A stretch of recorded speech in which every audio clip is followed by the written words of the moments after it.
Praise the lord. ప్రభువైన యేసుక్రీస్తు నామములో ఈ ఉదయకాలమందు మీ అందరికీ కూడా శుభములు తెలియజేస్తూ ఉన్నాను. ఈ ఉదయకాలమందు పరిశుద్ధ గ్రంథములో సామెతల గ్రంథము 29వ అధ్యాయము 25వ వచనము, భయపడుట వలన మనుషులకు ఉరి వచ్చును. కనుక అది మూల భాషలో మనుషులకు భయపడుట వలన ఉరి వచ్చును అని వ్రాయబడి ఉంది. ఈ భయమును 3 విధాలుగా మనం మాట్లాడుకోవచ్చు. అనవసరమైన భయము, మనుషుల భయము, దేవుని భయము. ఈ భయములను గూర్చి వాక్యములో నుండి ధ్యానించుకుందాము. ఏది వచ్చునని నేను బహుగా భయపడుతున్నో అది నాకు సంభవించుచున్నది. యోబు 3వ అధ్యాయము 25వ వచనము. చాలా మంది అనవసరముగా ఏవేవో ఊహించుకొని భయపడతారు. ఒకటి అప్పుల భయము, 2 వ్యాధి అనే భయము, 3 మరణ భయము. కనుక రకరకాల భయములతో మనుషులు అనుక్షణము చస్తూ బ్రతుకుతున్నారు. దేవుడు తన బిడ్డలకు శక్తి, ప్రేమ, ఇంద్రియ నిగ్రహము గల ఆత్మనిచ్చిన గాని పిరికిదనము గల ఆత్మను ఇవ్వలేదు. భయపడువాడు ప్రేమ యందు పరిపూర్ణం చేయబడిన వాడు కాడు. మీలో పిరికితనం ఉంది అంటే ఏదో అవిధేయత నీలో గూడు కట్టుకొని ఉన్నది అన్నమాట. బైబిల్లో ఒక మాట ఉంది, ఎఫ్రాయిము బుద్ధి లేని పిరికి గుండి గల గువ్వ ఆయును. వారు ఐగుప్తులను పిలుచుకుంటున్నారు సహాయం కొరకు. ఇశ్రాయేలు 10 గోత్రాలను చెరగొనిపోయిన శత్రువులైన అశ్షూరీయుల దగ్గరికి పోతున్నారు. ఇశ్రాయేలీలు ఎంత దౌర్భాగ్య స్థితికి చేరువయ్యారో గమనించాలి.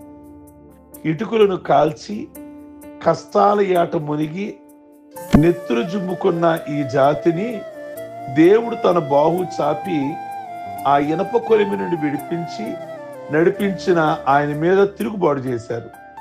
అందువలన వీరు పిరికివారిగా తయారై శత్రువులను ఆశ్రయిస్తూ ఉన్నారు.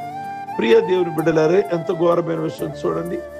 కనుక ప్రార్థనా జీవితానికి ఎవరైతే దూరం అవుతారో, ఎప్పుడైతే దూరం అవుతారో వారు భయానికి, పిరిగితనానికి గురై అనుక్షణము చస్తూ బ్రతుకుతారు.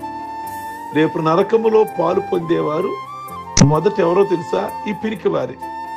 ఆ తర్వాతనే మిగతా జాబితా వారు. కనుక నువ్వు భయము, పిరికితనము, అనవసరమైన ఆందోళనతో ఉన్నావు అంటే నువ్వు దేవునికి దూరమైపోతున్నావు అన్నమాట. నీ అనవసరమైన భయాలను విడిచిపెట్టి ప్రభువుని ఆశ్రయించి ఆయన నీకు అభయమిస్తాడు అని నువ్వు గుర్తించాలి. అనవసరంగా ప్రతి దానికి భయం భయం భయం. ప్రియ దేవుని బిడ్డలారా, కొంతమందికి రెండోది మనుషుల భయం.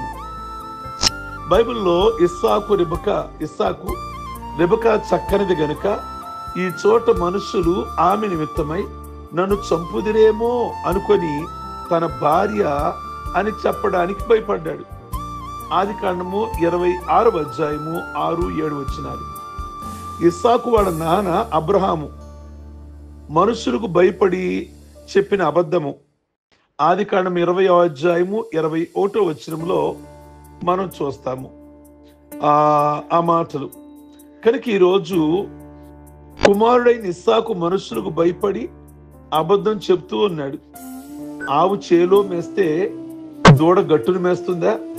అబ్రహాం ఏ విధంగానైతే వెళ్ళిన ప్రతి ప్రదేశంలో కూడా ఒక ఐగుప్తులో అలాగే చెప్పాడు.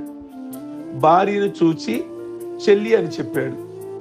అలాగే ఫిలిస్తీ ప్రాంతం వెళ్ళినప్పుడు కూడా అలాగే చెప్పాడు. అబ్రహాం ఏ విధంగానైతే చెప్పాడో సేమ్ ఇస్సాకు కూడా అలాగే చెప్తున్నాడు. ఎందుకు అలా అబద్ధం ఆడుతున్నారు? భయం. ఈరోజు భయం నిన్ను ఆవరిస్తుందా? మనుషుల భయం నిన్ను ఆవరిస్తుందా? ఈ దినాల్లో చాలా మంది విశ్వాసులు మందిరానికి వెళ్ళాలి అంటే భయం. ఇంట్లో వారి ద్వారా భయం, వీధిలో ఎవరుంటారో, బంధువులు ఏమంటారో అని భయపడి అల్లాడిపోతున్నారు. ప్రియ దేవుని బిడ్డలారా, కనుక నిన్ను ఆయన జ్ఞాపకం చేసుకున్నాడు. ఆయన కోసం నువ్వు భయపడడానికి లేదు కదా. నిన్ను పిలిచిన వాడు నమ్మకమైన వాడు, నీ వ్యాధిలో ఉండగా, నువ్వు బాధలో ఉండగా నీ బంధువులు గాని నీ స్నేహితులు గాని ఎవరు నిన్ను ఆదరించలేదు కదా. ఈరోజు యేసయ్య చేత ఆదరించబడ్డాక, యేసయ్య చేత స్వస్థతను ఉందాక, యేసయ్య ద్వారా నీ అప్పులు తీరిపోయాక, నువ్వు చక్కటి గృహం కట్టుకున్నాక, ఈరోజు యేసయ్య దగ్గరికి రావడానికి నీకు ఇంట్లో వారి భయం, లేదా బయట వారి భయం, లేక స్నేహితులు భయం, మనుషుల ద్వారా భయపడుతున్నావు.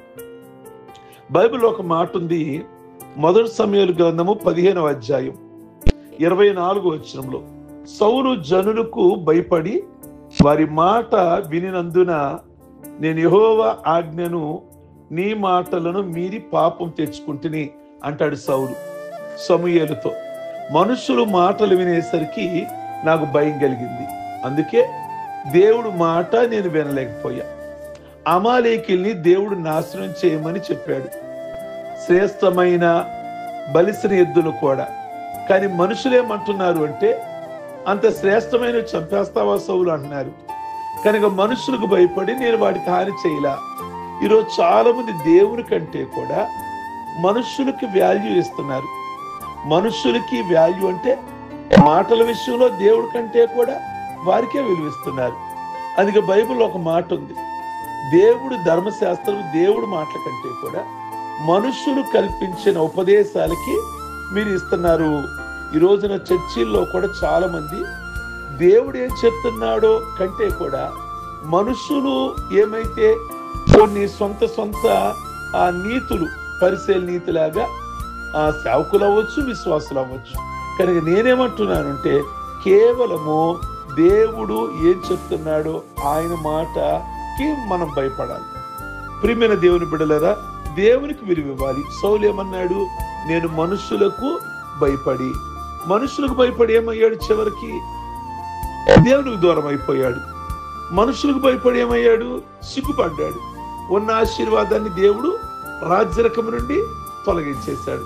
కనుక ఈరోజు మనుషులకి మీరు భయపడుతున్నారేమో. ప్రియ దేవుని బిడ్డలారా, మూడోది దేవుడు భయము. యోసేపు వారిని చూచి నేను దేవునికి భయపడువాడను అంటున్నాడు. అన్నలందరినీ కూడా చెరసాల వేస్తాడు. డ్రామా, అదొక డ్రామా. కాసేపు ఏదో అయితే తనకి ఎవరో తెలుసు వాళ్ళ అన్నలని తెలియనట్లుగా నటించి అన్నయ్యలందరినీ కూడా చెరసాలలో వేస్తాడు. అన్నయ్యలు అయితే గుర్తుపట్టారు తమ్ముడిని. తర్వాత నేను మీ తమ్ముడిని అని చెప్పాక వాళ్ళు ఇంకా భయపడతారు. మేము వీడిని కష్టపెట్టాం కదా, ఇప్పుడు మమ్మల్ని ఏమైనా చేస్తారేమో అని. ఆ మాటల్లో ఒక మాట అంటాడు యోసేపు, ఏమని అంటే, నేను దేవునికి భయపడువాడను అంటాడు. మీకే హాని చేయను, అధికారంలో ఉన్నాను ఓకే, పదవిలో ఉన్నాను ఓకే, డబ్బు ఉంది ఓకే, స్థాయి ఉంది ఓకే, కానీ నేనంటూ కూడా దేవునికి భయపడువాడను. ఈ ఉదయకాలం ముందు దేవుని మాటలు వింటున్న మీరు అనవసరంగా భయపడిపోతున్నారా? కాని దానికి కూడా భయపడిపోతున్నారా? రెండోది, మనుషులకు భయపడుతున్నారా? అసలు ఎవరికి భయపడాలో ఆయనకి భయపడతలేదు. ప్రియ దేవుని బిడ్డలారా, కాలేబు అంటాడు, ఎవరికి భయపడక నేను చూచినట్టే అతనికి వర్తమానం తెచ్చాను అంటాడు. ఓ రోజు కాలేబు యెహోషువకు చెప్తాడు, గతంలో మోషే గారు ఉన్నప్పుడు ఏమైతే చూచానో నేను అదే తీసుకొచ్చి చెప్పా. నేను ఆ 10 మందికి భయపడలేదు అంటే మనుషులకు భయపడలా, నేను దేవునికి మాత్రమే భయపడేవాడిని. కనుక నేను జ్ఞాపకం చేస్తున్నా, కొర్నేలి గురించి ఆ సేవకులు 2-3 వచ్చి పేరుని పేతురుతో చెప్తారు. అతను దేవునికి భయపడువాడు, యోధా జనులందరి వలన మంచి పేరు పొందినవాడు. మన గురించి మనం చెప్పుకోవటం కాదు, మన గురించి ప్రక్కవారు కూడా చెప్పాలి. ఆ వ్యక్తి ఉన్నాడు చూశారండి, దేవుడంటే భయస్థుడండి.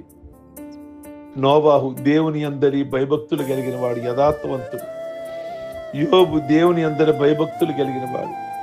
నోవాహు ఎలా భయభక్తులు కలిగిన వాడో, యోబు ఎలా భయభక్తులు కలిగిన వాడో, కొర్నేలి భయభక్తులు కలిగిన వాడని తన కింద ఉన్న స్టాఫ్, తన కింద ఉన్న దాసులు ఆ యజమాని గురించి చెప్తున్నారు. మీ గురించి ఎవరైనా చెప్తారా? మనకు మనమే చెప్పుకుంటున్నామా? లేక మనతో ఉన్నవాళ్ళు, మన కింద ఉన్నవాళ్ళు, మన కుటుంబంలో ఉన్నవాళ్ళు, లేక మనతో సహవాసం కలిగిన వారు, ఈ వ్యక్తి చాలా దేవుడు అంటే భయభక్తులు కలిగిన వాడు, అతని గురించి నాకు అవగాహన ఉందని మీ గురించి ఎవరైనా చెప్తూ ఉన్నారా? కనుక నేను జ్ఞాపకం చేస్తున్నా, పిరికి వారు దేవుని రాజ్యానికి వెళ్ళరు. కనుక మనుషులకు భయపడేవారుగా కాకుండా, అనవసరమైన వాటికి భయపడేవారు కాకుండా, దేవునికి భయపడేవారుగా మీరు ఉండాలి. దాని ద్వారా గొప్ప ధైర్యము, గొప్ప దీవెన లభిస్తాయని దేవుని వాక్యం సెలవిస్తుంది. ప్రార్థించుకుందాం.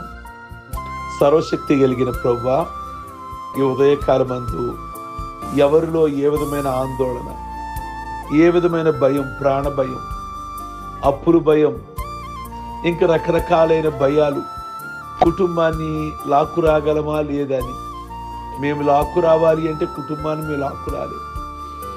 మా కుటుంబాన్ని నడిపించగలిగిన దేవుడు మీరే. కనుక మా భయాలు, మా ఆందోళన, మా కలవరాలన్నీ మీ మీద వేస్తున్నాం. మీరు భారం మోయగలరు, మేము భారం మోయలేము. ఈ యొక్క ఉదయకాలం ముందు ప్రభువా, ప్రతి వారి భయము నుండి విడుదల దయచేయమని ప్రార్థిస్తున్నాం. ప్రభువా, మీ కొందనాలు, స్తోత్రాలు నాయన. ఈ మాటలు అనేకులకు దీవెనకరముగా ఉంచండి. ఈ దినం ముఖ్యంగా పెళ్లి రోజులు, పుట్టినరోజులు, రక్షణ పొందిన రోజులు చేసుకుంటున్న బిడ్డలందరినీ దీవించి ఆశీర్వదించండి. ప్రత్యేకమైన దీవెనతో నింపమని ప్రార్థిస్తూ, ఇలాంటి మరిన్ని శుభకార్యాలు వారి కుటుంబంలో జరగడానికి కృప దయచేసి ఈ దినపు కార్యక్రమాలన్నిటిలో కూడా మీరే మేలు చేయండి. మీ నామమునకు మహిమ తెచ్చుకోమని యేసు నామములో అడుగుచున్నాం తండ్రి.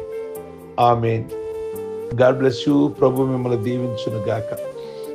ఈ మాటలు అందరికీ ఫార్వర్డ్ చేయండి, లైక్ బటన్ నొక్కండి. తప్పకుండా మీరు ఏ విధమైన మేలు పొందుకున్నారో అది చాట్ బాక్స్ లో తెలియచేయమని మనవి చేస్తున్నాను. Okay, God bless you.